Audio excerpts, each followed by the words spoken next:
கர்த்தருடைய பரிசுத்த நாமத்திற்கு மகிமுண்டாவதாக. கர்த்தர் கடந்த நாட்கள் முழுவதும் நம்மை கண்மணி போல் பாதுகாத்து சுகபல ஜீவனை கூட்டி கொடுத்து இந்த புதிய மாதத்தை கொடுத்திருக்கிறபடினால் கர்த்தரை நாம் ஸ்தோத்தரிப்போம். இந்த மாதத்திலும் தேவனுடைய சமூகத்தில் காத்திருந்த போது கர்த்தர் ஒரு நல்ல அருமையான வாக்குத்தத்தத்தை நமக்கு என்று கொடுத்திருக்கிறார். அந்த வாக்குத்தத்தத்தை நான் வாசிக்கிறேன். ஏசாயா தீர்க்கதரிசன புஸ்தகம் 62ஆம் அதிகாரம் 4வது வசனம். கர்த்தர் உன்மேல் பிரியமா இருக்கிறார், உன் தேசம் வாழ்க்கைப்படும்.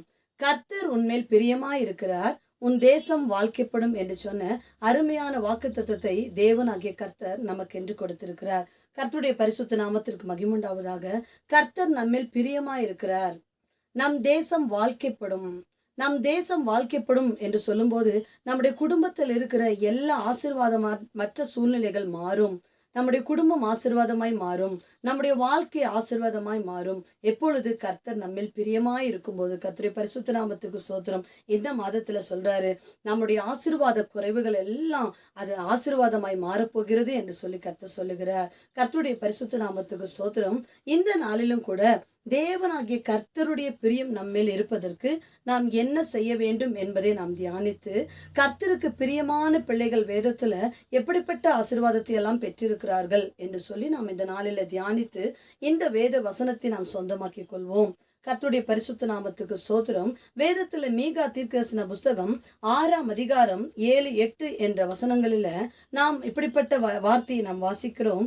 ஆயிரங்களான ஆட்டுக்கடாக்களின் பேரிலும் எண்ணெயாய் ஓடுகிற 10,000 ஆறுகளின் பேரிலும் கர்த்தர் பிரியமாய் இருப்பாரோ? நியாயம் செய்து இரக்கத்தை சிநேகித்து உன் தேவனுக்கு முன்பாக மனத்தாழ்மையாய் நடப்பதை அல்லாமல் வேறு எண்ணத்தை கர்த்தர் உன்னிடத்தில் கேட்கிறார். கர்த்தருடைய பரிசுத்த நாமத்துக்கு ஸ்தோத்திரம். 1000 பலிகளை இடுவது தேவனுக்கு பிரியம் அல்ல. கர்த்தருக்கு எது பிரியம் என்று சொல்லி இந்த வேதத்துல நாம் வாசிக்கும் போது தெரிகிறது. நியாயம் செய்து இரக்கத்தை சிநேகித்து தேவனுக்கு முன்பாக மனத்தாழ்மையாய் நடப்பதை தான் கர்த்தர் மனத்தாழ்மையாய் நடப்பதில் தான் கர்த்தர் பிரியப்படுகிறார். கர்த்தருடைய பரிசுத்த நாமத்துக்கு ஸ்தோத்திரம். நம்முடைய வாழ்க்கையிலும் இப்படிப்பட்ட காரியங்களை செய்கிறவர்களாய் நாம் காணப்படணும். நியாயம் செய்கிறவர்களாய் காணப்படணும். இரக்கம் பாராட்டுகிறவர்களாய் காணப்படணும். தேவனாகிய கர்த்தருக்கு முன்பாக தம்மை தாழ்த்தி எப்பொழுதும் கர்த்தரை தேடுகிறவர்களாய் நாம் காணப்படும் போது இந்த வேத வசனத்தின்படி கர்த்தர் உன்மேல் பிரியமாய் இருக்கிறார், உன் தேசம் வாழ்க்கைப்படும் என்று சொன்ன இந்த வேத வசனத்தை நாம் சொந்தமாக்கி கொள்ளலாம். கர்த்தருடைய பரிசுத்த நாமத்துக்கு ஸ்தோத்திரம். இதே போல வேதத்துல அநேக பரிசுத்தவான்கள் கர்த்தருக்கு பிரியமாய் ஜீவித்து அநேக ஆசீர்வாதத்தை பெற்றிருக்கிறார்கள். நான் அதுல முதலாவது நம்ம தியானிக்க போகிறது யார் என்றால் தானியேல் என்று சொன்ன ஒரு பரிசுத்தவான். கர்த்தருடைய பரிசுத்த நாமத்துக்கு ஸ்தோத்திரம். தானியேல் அதாவது எருசலேமில் இருந்து பாபிலோன் தேசத்திற்கு அடிமையாக கொண்டு செல்லப்பட்ட ஒரு மனிதனாய் இருந்தார். அவர் இதே போலதான் கர்த்தருடைய வேதத்துல சொல்லப்பட்ட பிரகாரம் அவர் நியாயம் செய்து இரக்கத்தை சிநேகித்து கர்த்தருக்கு முன்பாக மனத்தாழ்மையாய் நடந்தார். அப்பொழுது தேவனாகிய கர்த்தர் எப்படி அவரை உயர்த்தினார் என்பதை குறித்து நான் தானியேலின் புஸ்தகத்துல நான் வாசிக்கிறேன். நீ மிகவும் பிரியமானவன், ஆதலால் நீ வேண்டிக் கொள்ள தொடங்கின போதே கட்டளை வெளிப்பட்டது. கர்த்தருடைய பரிசுத்த நாமத்துக்கு ஸ்தோத்திரம். தானியேல் தேவனிடத்துல பிரியமானவன் என்று சொல்லி சாட்சி பெற்றார். கர்த்தருடைய பரிசுத்த நாமத்துக்கு ஸ்தோத்திரம். அவர் காலை மதியம் மாலை 3 வேளையும் தேவனை நோக்கி அவர் ஜெபிக்கிறவராய் கர்த்தருடைய சமூகத்துல அதாவது மனத்தாழ்மையாய் நடக்கிறவராய் அவர் காணப்பட்டார். கர்த்தருடைய பரிசுத்த நாமத்துக்கு ஸ்தோத்திரம். அப்பொழுது இவர் எப்படி உயர்த்தப்பட்டார் என்று சொல்லி நாம் தானியேலின் புஸ்தகம் 2ஆம் அதிகாரம் 46 முதல் 49 வசனத்துல வாசிக்கிறோம். அதாவது தானியேலுக்கு முன்பாக பாபிலோனின் ராஜாவாய் இருந்த நேபுகாத் நேச்சரே முகம் குப்புற விழுந்து அவரை பணிந்து கொண்டார் என்று சொல்லி வேத வசனம் சொல்லுகிறது. அது மாத்திரமல்ல, அடிமையாய் கடந்து சென்ற அந்த பாபிலோன் தேசத்துல அவர் அதிபதியாக உயர்த்தப்பட்டார் என்று சொல்லி கர்த்தருடைய வேத வசனம் சொல்லுகிறது. அப்ப கர்த்தர் நம்மேல் பிரியமாய் இருக்கும்போது கண்டிப்பாய் கர்த்தர் நம்மை உயர்த்தி ஆசீர்வதிப்பார். தானியேல் கர்த்தருக்கு பிரியமாய் அவர் நடந்து கொண்டது போது அவரை கர்த்தர் பாபிலோன் மாகாணத்திலே உயர்த்தி அவரை ஆசீர்வதித்தார். அதுபோல நாம் கர்த்தருக்கு பிரியமாய் நியாயம் செய்து இரக்கத்தை சிநேகித்து தேவனுக்கு முன்பாக மனத்தாழ்மையாய் நடக்கும்போது தானியேலை உயர்த்தின தேவனாகிய கர்த்தர் நம்மையும் அவர் உயர்த்துவதற்கு போதுமானவராய் இருக்கிறார். அடுத்ததாக வேதத்துல நாம் வாசிக்கிறோம், தாவீது, கர்த்தருடைய பரிசுத்த நாமத்துக்கு ஸ்தோத்திரம், 1 நாளாகமம் 28:4 என்ற வசனத்தை நான் வாசிக்கிறேன். இப்போதும் இஸ்ரவேல் அனைத்தின் மேலும் என்றைக்கும் ராஜாவாய் இருக்க இஸ்ரவேலின் தேவனாகிய கர்த்தர் என் தகப்பனாருடைய வீட்டாரில் எல்லாம் என்னை தெரிந்து கொண்டார். என்னை எல்லா இஸ்ரவேலின் மேலும் ராஜாவாக்க என் தகப்பனுடைய குமாரருக்குள் என் மேல் பிரியம் வைத்தார். கர்த்தருடைய பரிசுத்த நாமத்துக்கு ஸ்தோத்திரம். தாவீது கர்த்தருக்கு பிரியமாய் அவன் நடந்து கொண்டான்.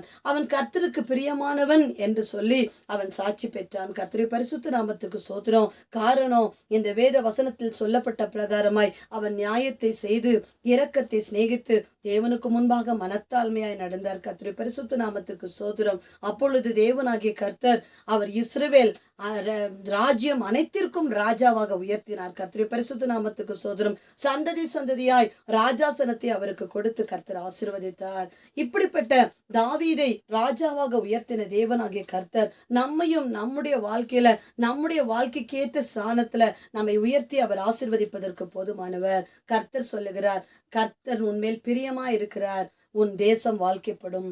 எப்படி தானியேல் மேல் கர்த்தர் பிரியமாயிருந்தாரோ, தாவீதின் மேல் கர்த்தர் எப்படி பிரியமாயிருந்தாரோ, அதே போல கர்த்தர் நம்மேல் பிரியமாயிருப்பதற்காக நாம் நியாயம் செய்து இரக்கத்தை சிநேகித்து தேவனுக்கு முன்பாக மனத்தாழ்மையாய் இருப்போமானால் தாவீதை உயர்த்தின தேவன், தானியேலை உயர்த்தின தேவன் நம்மையும் கர்த்தர் உயர்த்துவார். அது மாத்திரமல்ல, வேதத்துல சாமுவேலின் புஸ்தகத்துல நாம் வாசிக்கிறோம், சாமுவேல் அதாவது தேவனுக்கும் மனுஷருக்கும் பிரியமாய் நடந்து கொண்டான் என்று சொல்லி கர்த்தருடைய வேத வசனம் சொல்லுகிறது.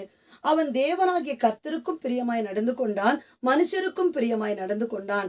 அப்பொழுது தேவனாகிய கர்த்தர் தான் முதல் பெயர் செபா மட்டும், அதாவது சாமுவேல் கர்த்தருடைய தீர்க்கதரிசியாக கர்த்தர் உயர்த்தினார். கர்த்தருடைய பரிசுத்த நாமத்துக்கு ஸ்தோத்திரம். சாமுவேல் தேவனுடைய தீர்க்கதரிசியாய் உயர்த்தப்பட்டான். காரணம், அவன் நியாயம் செய்து இரக்கத்தை சிநேகித்து தேவனுக்கு முன்பாக மனத்தாழ்மையாய் நடந்ததுனால தேவனாகிய கர்த்தர் சாமுவேலை உயர்த்தினார். கர்த்தருடைய பரிசுத்த நாமத்திற்கு மகிமை உண்டாவதாக. இப்படிப்பட்ட பரிசுத்தவான்கள் இன்னும் அநேக பரிசுத்தவான்கள் தேவனுக்கு பிரியமானவர் என்று சொல்லி சாட்சி பெற்று உயர்த்தப்பட்டு ஆசீர்வதிக்கப்பட்ட அநேக பரிசுத்தவான்களுடைய வாழ்க்கையை நாம் வேதத்துல பார்க்கலாம்.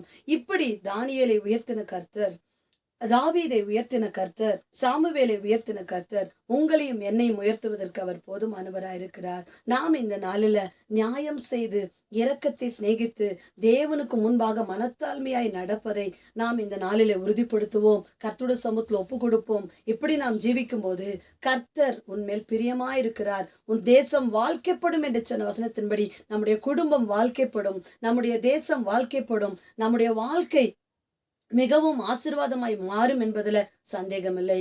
தேவனாகிய கர்த்தர் இந்த வேத வசனத்தின்படி நம்மை ஆசீர்வதிப்பாராக. இந்த வேத வசனத்தை நாம் ஜெபத்தின் மூலமாய் சுதந்திரித்துக் கொள்ள போகிறோம். ஜெபிப்போம். சர்வ வல்லமையுள்ள எங்கள் தேவனாகிய கர்த்தாவே, நாங்களும் ஸ்தோத்தரித்தும் அது நாமத்தை நாங்கள் மகிமைப்படுத்துகிறோம். ஆண்டவரே, இந்த ஆசீர்வதிக்கப்பட்டதான தகப்பனை காலை வேலைக்கு உமக்கு நன்றி செலுத்துகிறோம். நீங்க கொடுத்த இந்த வார்த்தைக்காய் உமக்கு நன்றி ஆண்டவரே. அப்பா, கர்த்தர் உன்மேல் பிரியமா இருக்கிறார், உன் தேசம் வாழ்க்கைப்படும் என்று சொன்னீங்களே ஆண்டவரே. இந்த வேத வசனத்தின்படி ஆண்டவரே அப்பா, உம்முடைய பிரியம் எங்கள் மேல் இருப்பதற்கு ஏதுவாய் நாங்கள் நியாயம் செய்து இரக்கத்தை சிநேகித்து தேவனுக்கு முன்பாக மனத்தாழ்மையாய் நடந்து ஆண்டவரே தானியேலை போன்ற உயர்வை சுதந்திரித்துக் கொள்ள தாவீதை போல ஆண்டவரே ஸ்தோத்திரம். ஆண்டவரே, தாவீதை உயர்த்தினது போல நாங்களும் உயர்த்தப்பட ஆண்டவரே, சாமுவேலை நீர் உயர்த்தினது போல நாங்களும் உயர்த்தி ஆசீர்வதிக்கப்பட ஆண்டவரே கர்த்தர் கிருபை பாராட்ட வேண்டும் என்று சொல்லி ஜெபிக்கிறோம். இந்த வேதவசனத்தின்படி உம்முடைய பிள்ளைகள் ஒவ்வொருவரையும் நீர் ஆசீர்வதிப்பீராக. அப்படியே நீர் செய்ய போகிற படியினால நாங்கள் உமக்கு நன்றி செலுத்துகிறோம். தாழ்த்தி உம்முடைய சமூகத்துல சமர்ப்பிக்கிறோம். இயேசுவின் நாமத்தில் பிதாவே, ஆமென். கர்த்தருடைய பரிசுத்த நாமத்திற்கு மகிமை உண்டாவதாக. தேவனாகிய கர்த்தர் உன்மேல் பிரியமாயிருக்கிறார், உன் தேசம் வாழ்க்கைப்படும் என்று சொன்ன வசனத்தின்படி நம்மையும் நம்முடைய குடும்பத்தையும் நம்முடைய வாழ்க்கையும் கர்த்தர் ஆசீர்வதிக்க போகிறபடினாலே கர்த்தரை ஸ்தோத்தரிப்போம். God bless you.